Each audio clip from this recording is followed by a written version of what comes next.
I'm basically the best conquistador there is.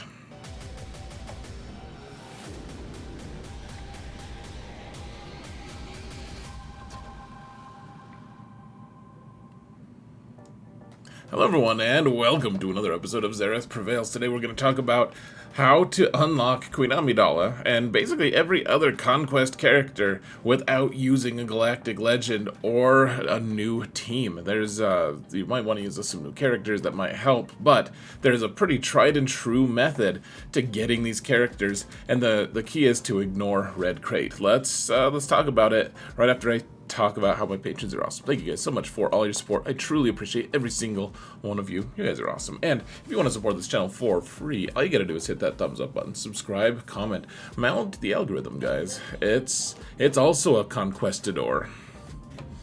It's a good time, guys. We're conquering the new world with old stuff, with old tricks.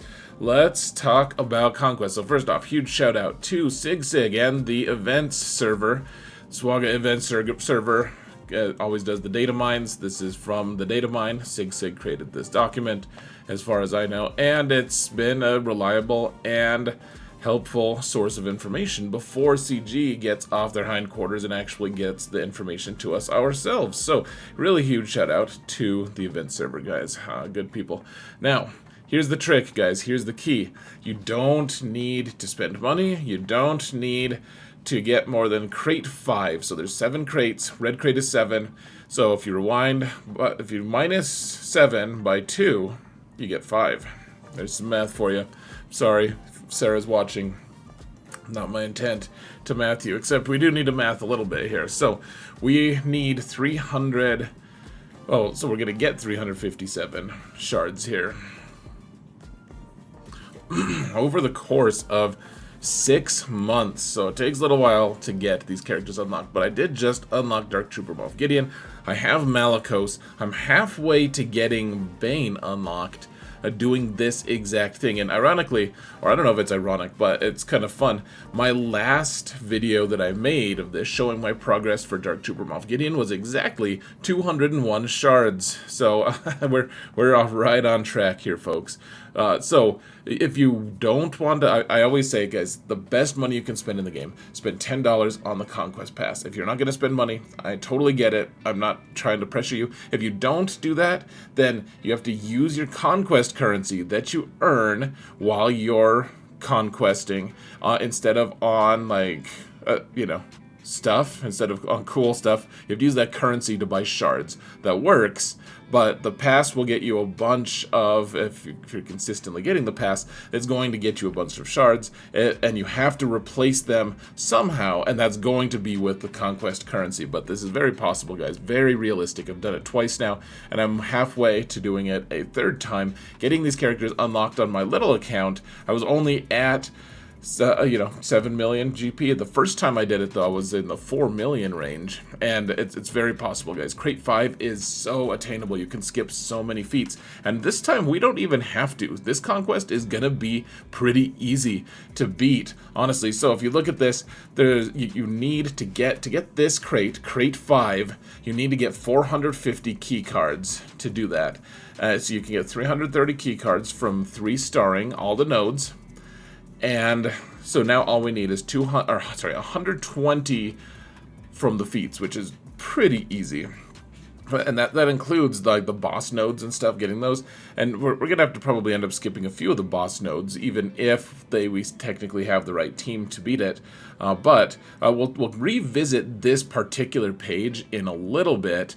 First, so data discs. I'm really sorry to say, folks, I learned too late that they have taken away a lot of these data discs. They kind of make them cyclical. We did get Zealous Ambition, which is one of the best ones, so be looking out for that one. Otherwise, I think they got rid of Volatile Accelerator, Amplify Agony, a couple other good ones, which is a little bit frustrating because I really like them, and it's going to make it a little bit more of a pain. But it's been a tried and true thing for me to be able to, Conquest, you can find a way to win, even if it takes a while. And Zealous Ambition is a wonderful start in that direction, because healers and supports, Night Sisters just ruin this game mode so hard. Ruin it in the best of ways, of course. It's very impressive just how well they do. And, you know, Zealous Ambition works really well because a lot of them are supports. So we'll find a way, guys. It's the battles might take a little longer. They might be a little more difficult, but we still have Voluntary Vanguard, which is nice, which creates that pseudo taunt on your strongest character. The data discs. It is important to choose wisely. I would say try to get some Zealous Ambition. When you see one, grab Voluntary Vanguard, and then see things that are going to impact your overall, like your you know. We want things that stack damage, basically, or the things that are going to really hamper your opponents, things that like heal your protection a little bit. Nah, you can just leave that at home. So, okay, Sector 1.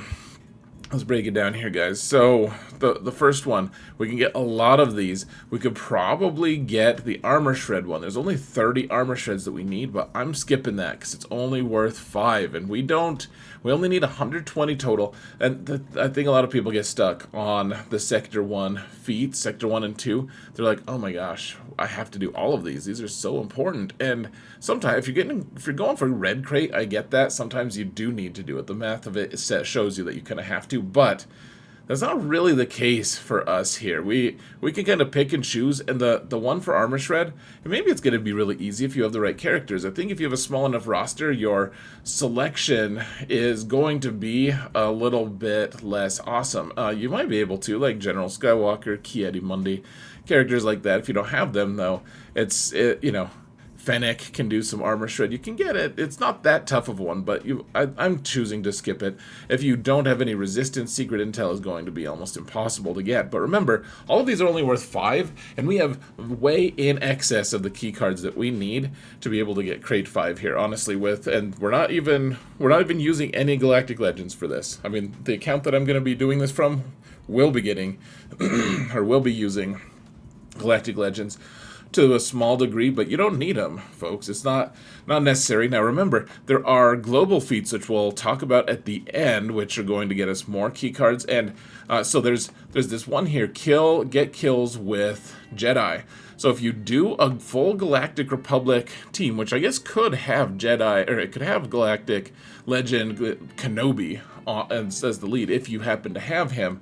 But if you don't, you can just use like a Padme team with, like, I even have Cat here. And then a few other Jedi. As long as you make sure to get kills with those guys, then you're going to be able to double dip and get those Galactic Republic wins from the global feat, alongside getting kills from Jedi.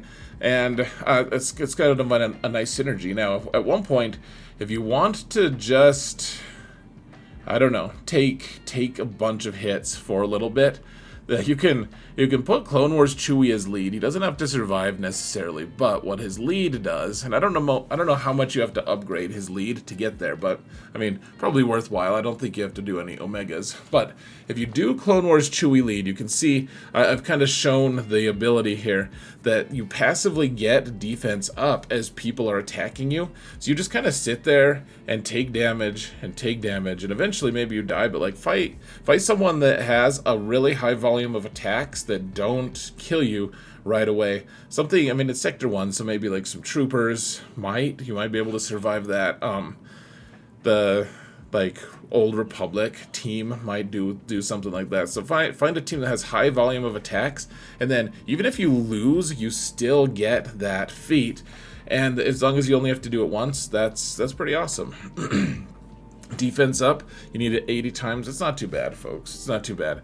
Secret Intel, that's just the buff that BB-8 hands out when you do a special when you're on a resistance team. So using Jedi Training Rey lead is going to really help you. Remember, that's not going to be an absolutely vital one for you to get. It's only worth 5, but if you do have resistance, it's going to be a good way to do it.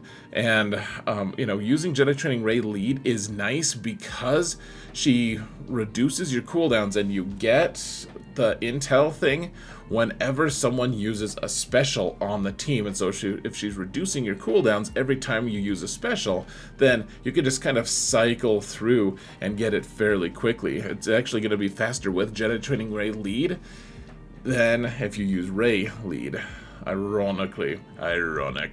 Sector 2, we have, this one's nice because we can double dip a little bit here, folks. And, my face is getting in the way here. We'll make it disappear in just a minute. So, we're skipping the evade 100 because it's just a pain. Yes, we could probably do it, but I don't really want to. It's kind of an annoying one. So we're going to skip that one. The rest of them seem obtainable. Now remember, I'm doing the little check marks here to show which ones we're going to be doing. And I'm skipping, I've checked all the boss ones.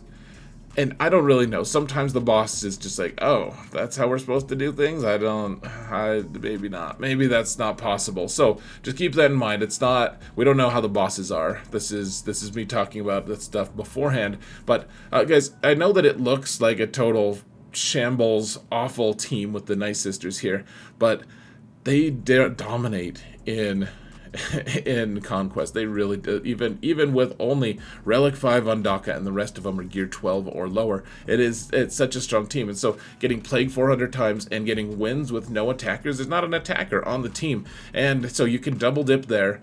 And for health steal up, you can use the Emperor Palpatine team with Visas. You can see I haven't worked on my Visas, so I'm not sure. This might be someone I skipped too, because remember, like I keep saying, the ones that are only worth 5 are just not as cool or worth your time and effort as the ones with the bigger payoffs in the later sectors. So here, let me turn my face off real quick, but you can just see Palpatine has an AoE that gives you health steal up for your entire team, and so does Visas. So between the two, and then if you wanted to, you could even swap out Old Ben there and add Juhani. She does 1 health steal up on herself when she gets hit enough times. I don't know if it's worth putting stupid Juhani in there. I like Old Ben there, frankly, if you have him relic. So I would do that.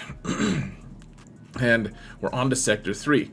Sector 3, so we're going to skip Momentum. Yes, you could get it if you have Scion of Django. I would recommend not trying to do that if that's the only character you have other than Tuskens. Like if Tuskens don't exist on your roster like on mine, then I would not use them.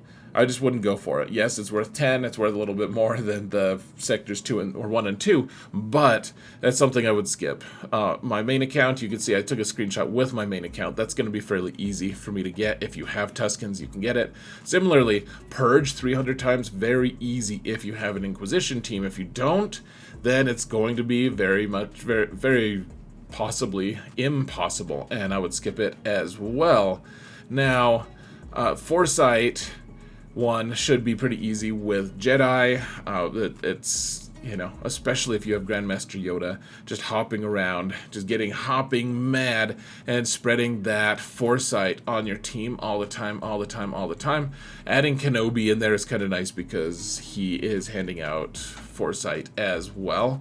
You could also do some kind of like a Rebels team with R2-D2's handing out. Well, he's only handing out 1, I guess. So never mind. Don't do that. I always mix up Foresight and Stealth. My apologies. So, droid kills. This is another team that people underestimate to their absolute detriment and peril.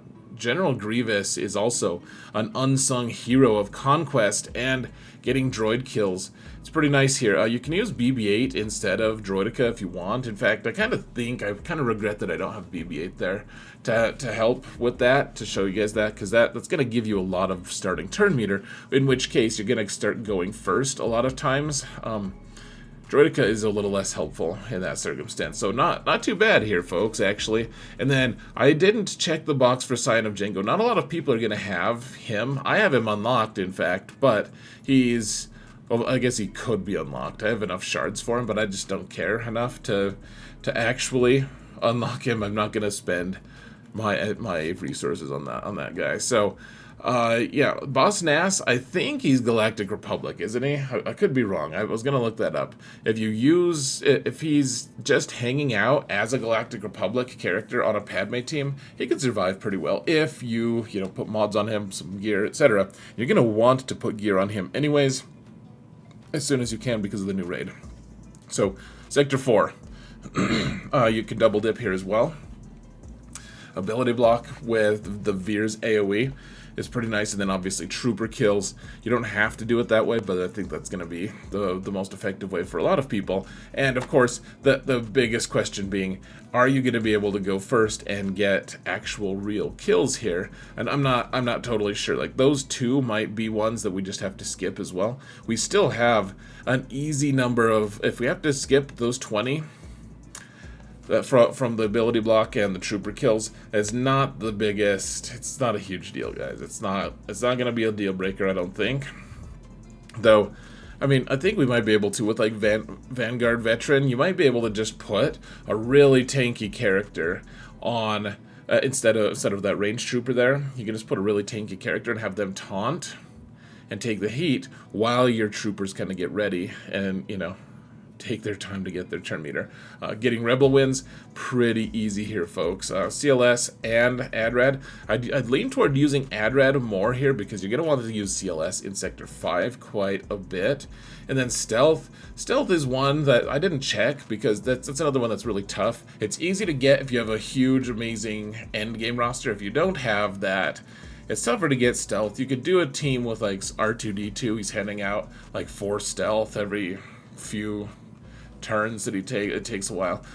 If you happen to have Bad Batch worked on, which obviously this account does it, and the screenshot makes them look horrible, but they get passive stealth as they're playing, and so if you have Bad Batch, that one's going to be super easy, barely an inconvenience, and I mean, it's still a lot of stealth, honestly, but they generate a lot of it over the course of their fights, so I would recommend working with them.